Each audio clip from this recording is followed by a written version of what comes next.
Hello friends, property लेन then .com channel पे मैं भूपेंद्र सिवाग आपका वेलकम करता हूं। आज हम फिर से लेकर आए हैं आपके लिए एक अलग और बहुत शानदार एपिसोड रियल एस्टेट अपडेट का। हमने ये सीरीज़ शुरू की है जिसमें हम आपको पैन इंडिया के रियल एस्टेट से जुड़े सारे अपडेट्स देते हैं। अब तक आपने हमारी सीरीज़ को बहुत प्यार दिया है, बहुत पसंद किया है। हम 4 एपिसोड बना चुके हैं। आज हम अपना 5वां एपिसोड आपके सामने लेके आए हैं। इस एपिसोड में हम आपको एक से एक बेहतर इन्फॉर्मेशन प्रोवाइड करेंगे। इस वीडियो को बनाने का मकसद है कि रियल एस्टेट की जो भी अपडेट्स हैं उसकी इन्फॉर्मेशन आपको एक वीडियो में मिल जाए। आपको अलग अलग चैनल्स पे, अलग अलग जगहों पे, अलग अलग न्यूज़ पोर्टल पे ना जाना पड़े, आपको सारी इन्फॉर्मेशन इस वीडियो में मिल जाए। तो जो लोग अभी तक हमारी इस सीरीज़ को नहीं देख पाए हैं तो वो जाके हमारे पिछले एपिसोड देख सकते हैं और चैनल को सब्सक्राइब अभी कर दीजिए, क्योंकि फिर आप ये एपिसोड मिस नहीं कर पाएंगे। और बेल नोटिफिकेशन भी ऑन कर दीजिए, क्योंकि बहुत सारे लोगों को पता नहीं लगता है कि कब ये नई सीरीज़ आई और कब नया एपिसोड आया। बातें बहुत हो गई हैं, हम शुरू कर देते हैं आज का एपिसोड।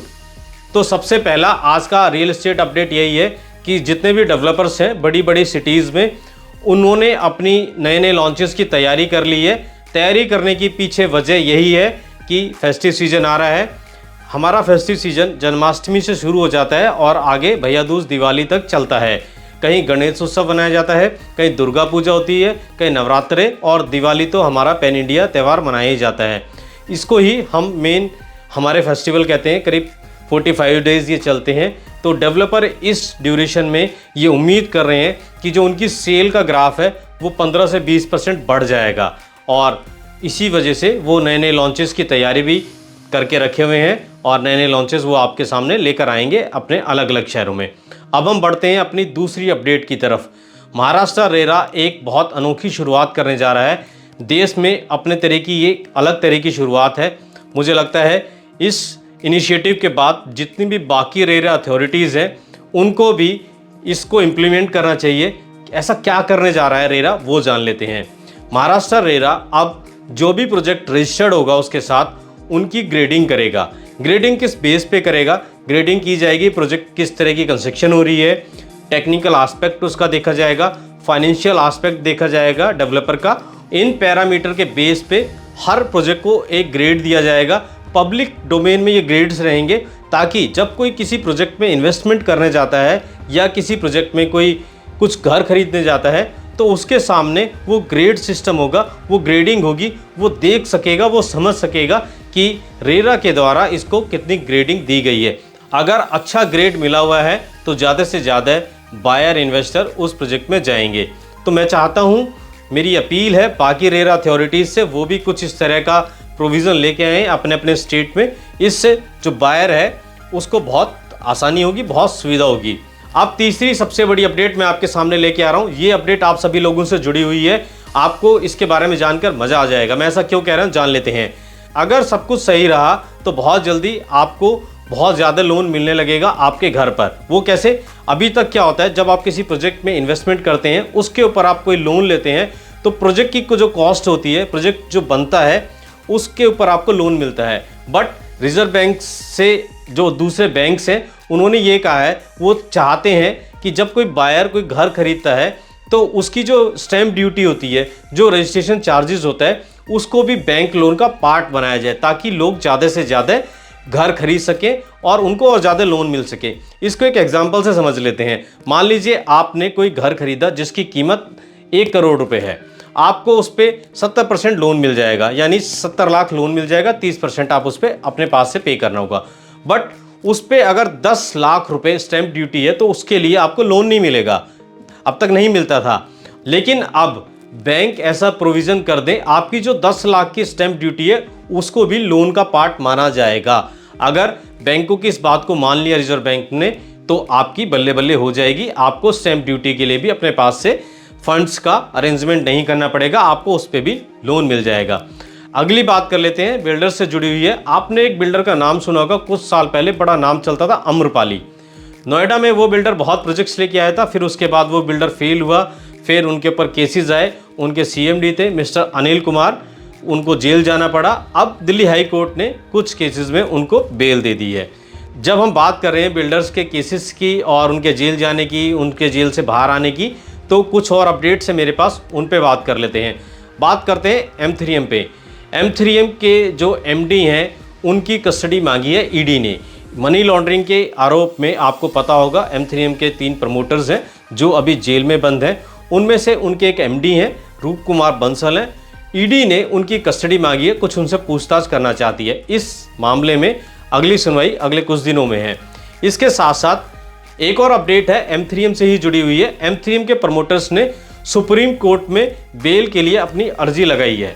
उनकी जो अर्जी है हाई कोर्ट में, वो जुलाई में उन्होंने लगाई थी, उसको डिनाई कर दिया गया था। उसके बाद वो सुप्रीम कोर्ट गए हैं। सुप्रीम कोर्ट में उन्होंने बेल के लिए अप्लाई किया है, जिस पर 4 सितंबर को सुनवाई होनी थी, बट कोर्ट ने नेक्स्ट डेट दे दी है 13 सितंबर की।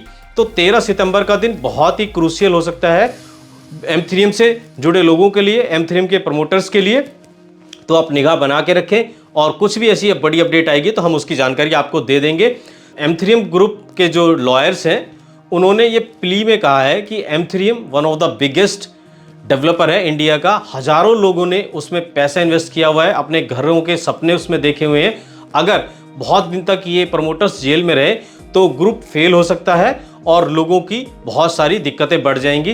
तो लोगों की परेशानी और दुख को ध्यान में रखते हुए, उनकी इनकन्वीनियंस को ध्यान में रखते हुए इनको बेल दी जाए। तो 13 सितंबर को इस पे बेल पे सुनवाई होनी है।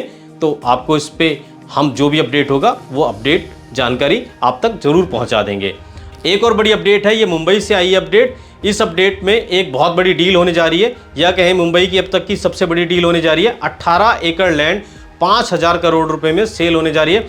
बॉम्बे डाइंग आपने सुना होगा, जिनकी बेडशीट पिलोज आते थे, उनकी यहाँ पर कॉटन मिल होती थी। करीब 18 एकड़ ज़मीन है ये। इस 18 एकड़ ज़मीन को एक डेवलपर है या एक ग्रुप है, एक कॉन्ग्लोमरेट है जापान का, वो बाय करने जा रहा है।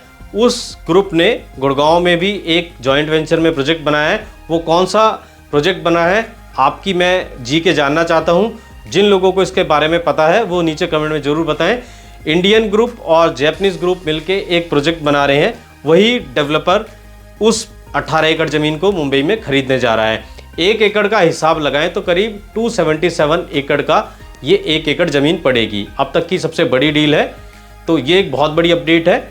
अब एक और बहुत अच्छी खुशखबरी है। बहुत सारे लोगों को ऐसा लगता है कि रेरा आने से बहुत ज़्यादा रियल एस्टेट में सुधार नहीं आया, लेकिन हकीकत कुछ और है, स्टैट्स कुछ और कहते हैं। उन पे बात कर लेते हैं। 2016 में रेरा एक्ट आया था, 2017 में मई में ये इम्प्लीमेंट हुआ। 2017 हाफ और 2018 जितने भी प्रोजेक्ट लॉन्च हुए, करीब 1400 के करीब ये प्रोजेक्ट लॉन्च हुए थे टॉप 7 सिटीज़ में, जिनकी रिपोर्ट्स आप पढ़ते हैं। जब भी रियल एस्टेट की बात की जाती है तो इन टॉप 7 सिटीज़ को ही पैरामीटर माना जाता है। तो यहाँ करीब 1400 के प्रोजेक्ट लॉन्च हुए थे इस 1.5 साल के ड्यूरेशन में। अब रिपोर्ट ये आई है, यहाँ पर 80% प्रोजेक्ट पूरे कंप्लीट हो गए हैं। जो टाइम लिमिट थी उसमें 80% प्रोजेक्ट सारे के सारे पूरे हुए हैं। 20% ऐसे प्रोजेक्ट हैं जो डिले चल रहे हैं या वो किसी वजह से रुके हुए हैं। तो रेरा के बाद ये बहुत पॉजिटिव एस्पेक्ट है रियल एस्टेट में, और इसी पॉजिटिव एस्पेक्ट की वजह से ये रियल एस्टेट इतना अच्छा कर रहा है। अगर हम बात करें सबसे ज़्यादा कहाँ पर प्रोजेक्ट टाइम पे कंप्लीट हुए हैं तो वो चेन्नई है 90%। अगर सबसे लीस्ट हम बात करें प्रोजेक्ट कंप्लीट हुए तो वो कोलकाता है, वहाँ पर 70% प्रोजेक्ट कंप्लीट हुए हैं। एवरेज जो हम निकालते हैं वो 80% का आता है। तो ये बहुत अच्छी गुड न्यूज़ है कि रेरा आने के बाद प्रोजेक्ट्स जो हैं टाइम पे कंप्लीट हो रहे हैं। हमें ये भी नहीं भूलना चाहिए कि इस ड्यूरेशन में कोविड भी आया था। 1.5 से 2 साल बहुत ख़राब रहे थे, सप्लाई चेन बिल्कुल इफेक्ट हो गई थी, लेबर्स अपने घर चली गई थी, लेकिन उसके बावजूद भी 80% घर जो हैं टाइम पे कंप्लीट हुए हैं। रियल एस्टेट की एक बहुत अच्छी तस्वीर है जो आपके सामने मैंने प्रेजेंट की है। और रेरा को एस्टेब्लिश करने का जो पर्पज़ था वो भी यही था कि लोगों को टाइम पे डिलीवरी मिले घर की और उनके प्रोजेक्ट बीच में रुके ना। तो बहुत हद तक रेरा अपने पर्पज़ को फुलफिल कर रहा है। अब बात कर लेते हैं द्वारका एक्सप्रेसवे की। मैं द्वारका एक्सप्रेसवे की कोई नई डेडलाइन लेके नहीं आया हूँ, क्योंकि सरकार खुद अपनी एक डेडलाइन नहीं रखती है, बार बार उनको बदलती रहती है। लेकिन अपडेट ज़रूर लेके आया हूँ, वो अपडेट आपके सामने मैं रख देता हूँ। गुड़गांव और दिल्ली को जोड़ने के लिए जो द्वारका एक्सप्रेसवे बनाया जा रहा है उसके बीच में NH8 पे एक क्लोवर लीफ बनाया जा रहा है। उस क्लोवर लीफ को ऐसा कहा जा रहा है कि इस मंथ के एंड तक खोल दिया जाएगा। और हाँ, द्वारका एक्सप्रेसवे अभी शुरू नहीं हुआ है। दिल्ली और गुड़गांव को जोड़ने के लिए सेंट्रल गवर्नमेंट ने 10,000 करोड़ रुपए की लागत से ये द्वारका एक्सप्रेसवे तैयार किया है। और द्वारका एक्सप्रेसवे शुरू होने से पहले प्राइस यहाँ के रियल एस्टेट के बहुत तेज़ी से बढ़ रहे हैं। गुड़गांव की द्वारका एक्सप्रेसवे की इस रियल एस्टेट की माइक्रो मार्केट ने गोल्ड कोर्स रोड के बाद सबसे पॉश एरिया माना जो जाता है गुड़गांव में, गोल्ड कोर्स एक्सटेंशन रोड माना जाता है, उसको पीछे छोड़ते हुए यहाँ पर प्राइस बहुत आगे निकल गए हैं गोल्ड कोर्स एक्सटेंशन रोड से। मैं यहाँ बात कर रहा हूँ एक ऐसे डेवलपर की जो 22,000-23,000 रुपये पर स्क्वायर फीट के हिसाब से द्वारका एक्सप्रेसवे पे अपना प्रोजेक्ट लॉन्च करने जा रहा है। और एक्सटेंशन की बात करें तो मैक्सिमम यहाँ 17 से 18,000 रुपये स्क्वायर फीट अभी तक मैक्सिमम प्राइस गया है। तो अभी द्वारका एक्सप्रेसवे शुरू नहीं हुआ है और इतना रेट पहुंच चुका है। जब द्वारका एक्सप्रेसवे ऑपरेशनल हो जाएगा तो आप समझ सकते हैं इसका प्राइस कहाँ जाएगा, वो आप खुद से कैलकुलेट कर सकते हैं। मुझे लगता है आप इतने समझदार हैं। लेकिन फ्यूचर में इस पे डिबेट चलता रहेगा कि एप्रिसिएशन ज़्यादा एक्सप्रेसवे पे आएगा, एक्सटेंशन पे आएगा। दोनों तरफ के अपने अपने लोग हैं जो चाहते हैं द्वारका एक्सप्रेसवे चले, कुछ लोग चाहते हैं एक्सटेंशन अच्छा चले। ये डिबेट लगातार चलता रहेगा। इस डिबेट में से जो चीज़ें निकल के आएंगी, जैसे हमने बताया सबसे ज़्यादा प्राइस पे लॉन्च हुआ है गोल्ड कोर्स रोड से ज़्यादा, इसी तरह की कुछ नई चीज़ आएगी तो हम आपके सामने ज़रूर लेके आएंगे। अब बढ़ लेते हैं हम अपनी अगली अपडेट पर। अगली अपडेट है कोलकाता से, यानी वेस्ट बंगाल से। वेस्ट बंगाल गवर्नमेंट ने अपनी जो लैंड पॉलिसी है उसको चेंज किया है। लीज होल्ड पॉलिसी को उन्होंने फ्री होल्ड पॉलिसी में कन्वर्ट कर दिया है और रियल एस्टेट में काफ़ी अच्छा कर रहा है कोलकाता। वहाँ की जो सीएम है वेस्ट बंगाल की, ममता बनर्जी जी, उन्होंने जो डेवलपर हैं रियल एस्टेट के उनको कहा है कि आप हमारे स्टेट में आइए, ज़्यादा से ज़्यादा इन्वेस्टमेंट कीजिए। हमने यहाँ पर बहुत अच्छी पॉलिसी बनाई है, बहुत फ्रेंडली पॉलिसी बना दी है, आपको यहाँ पे आके फ़ायदा मिलेगा। तो एक अच्छी चीज़ हुई है, लीज होल्ड से फ्री होल्ड में उन्होंने अपनी पॉलिसी को कन्वर्ट कर दिया वहाँ की ज़मीन को। अगर ऐसा नोएडा, ग्रेटर नोएडा की तरफ उत्तर प्रदेश में भी हो जाए, लीज होल्ड से फ्री होल्ड में हो जाए, तो मुझे लगता है कि काफ़ी अच्छा रियल एस्टेट करेगा नोएडा, ग्रेटर नोएडा और नोएडा एक्सटेंशन की तरफ का। उम्मीद करते हैं शायद वहाँ भी ऐसा कुछ आने वाले दिनों में आपको देखने को मिले। कोर्ट की फटकार के बाद गुजरात सरकार ने गुजरात रेरा में 2 मेंबर्स की अपॉइंटमेंट कर दी है। पिछली बार जब हम अपना 3rd या 4th एपिसोड लेके आए थे, हमने आपको बताया था कि गुजरात हाई कोर्ट ने गुजरात सरकार को फटकार लगाई है और कहा है कि आप यहाँ पर मेंबर्स अपॉइंट कीजिए रेरा में। तो उसके बाद सरकार ने 2 मेंबर्स को अपॉइंट कर दिया है रेरा के। एक और बड़ी अपडेट है बैंकिंग सेक्टर से और रियल एस्टेट से जुड़ी हुई है। बैंकिंग सेक्टर रियल एस्टेट को जो लोन देता है उसमें 38% की ग्रोथ देखने को मिली है और बैंकिंग सेक्टर की तरफ से अब तक रियल एस्टेट को 28 लाख करोड़ रुपए का लोन दिया जा चुका है। तो बहुत सारी पॉजिटिव चीज़ें हैं। रेरा के बाद 80-86% प्रोजेक्ट टाइम पे कंप्लीट हो रहे हैं। बैंकिंग सेक्टर ज़्यादा से ज़्यादा लोन प्रोवाइड करा रहा है, तो उसमें बहुत अच्छी ग्रोथ देखने को मिल रही है, लोगों को एप्रिसिएशन मिल रहा है, प्राइस भी बढ़ रहे हैं। कुल मिला के अभी तक पॉजिटिव साइन दिख रहा है रियल एस्टेट में। जब कुछ बबल जैसा लगेगा या कुछ लगेगा कि ये बबल बन चुका है, अब यहाँ पर रुक जाना चाहिए, हम आपको उसको लेकर अपडेट कर देंगे, आपको उसको पहले से जानकारी दे देंगे ताकि आप अपनी उसी हिसाब से तैयारी कर लें। आगे बढ़ते हैं हम अपनी अगली अपडेट पर। एक बड़ी अपडेट आ रही है मुंबई से है। मुंबई में अगस्त के महीने में 10,000 से ज़्यादा प्रॉपर्टी रजिस्टर्ड हुई हैं, जिसमें 80% जो प्रॉपर्टी हैं वो रेजिडेंशियल है और 20% प्रॉपर्टी कमर्शियल है। तो जिस तरह गुड़गांव और एनसीआर का रियल एस्टेट का मार्केट चल रहा है, मुंबई का भी इसी तरह चल रहा है। मोस्टली जो इन्वेस्टमेंट हो रही है, जो बाइंग हो रही है, वो रेजिडेंशियल सेक्टर में हो रही है, कमर्शियल में कम हो रही है। इसी तरह मुंबई में भी रेजिडेंशियल सेक्टर पर ज़्यादा फोकस है। गवर्नमेंट को इस जो सेल हुई है 10,000 प्रॉपर्टी जो रजिस्टर्ड हुई हैं, जिनकी रजिस्ट्री हुई है, उससे 810 करोड़ रुपए का रेवेन्यू मिला है। बहुत अच्छी चीज़ है सरकार के लिए, सरकार भी इसमें कमा रही है। तो ये अपडेट आपको कैसी लगी ज़रूर फीडबैक में अपना कमेंट करके ज़रूर बताएं। कमेंट में ज़रूर बताएं हम और क्या इंप्रूवमेंट कर सकते हैं, हम और क्या इसमें ऐड कर सकते हैं। हमारी आपसे बस यही अर्जी है या आपसे यही अपील है कि वीडियो को ज़्यादा से ज़्यादा प्यार दें, ज़्यादा से ज़्यादा लाइक करें, ज़्यादा से ज़्यादा शेयर करें। उससे क्या होगा, वीडियो ज़्यादा से ज़्यादा लोगों तक पहुँचेगी, ज़्यादा से ज़्यादा लोगों तक रियल एस्टेट की इन्फॉर्मेशन रहेगी, तो ज़्यादा से ज़्यादा लोग अपडेट रहेंगे। और जब आप ज़्यादा से ज़्यादा इस वीडियो को पसंद करेंगे तो हमें भी मोटिवेशन मिलेगा, हम भी और ज़्यादा मेहनत करेंगे और अच्छी वीडियो आपके लिए लेकर आएंगे।